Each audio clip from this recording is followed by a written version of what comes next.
That individual na galing ng Leyte, he was asked to do a job here in Davao. Sinadya. Sila international na magkapon sa mga diktator. Samukot lang kung ang Davao.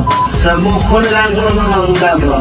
Madali bayaran ng isang tao para gumawa and a promise of a reward pag nagawa nila yung criminal activity. But on the other hand, dahil ugok talaga itong PNP chief natin and the BBM administration is very lenient on criminals right now.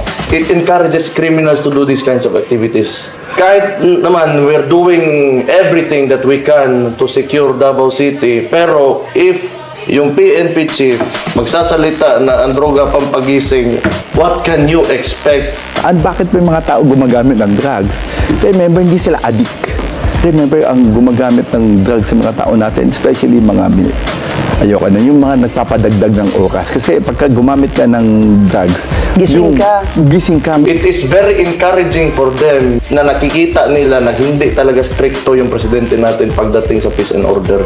Ano? Yung babala nyo po sa mga drug syndicate na hindi tumitigil sa kanilang ano? Hindi ako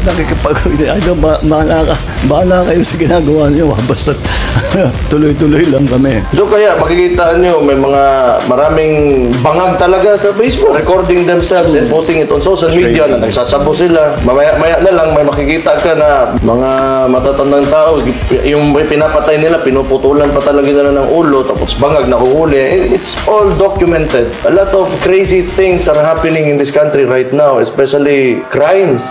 Prohibited yung drugs eh. It should not come out of somebody's mouth, especially when you are the chief PNP.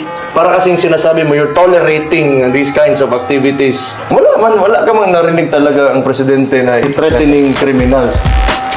Wala talaga.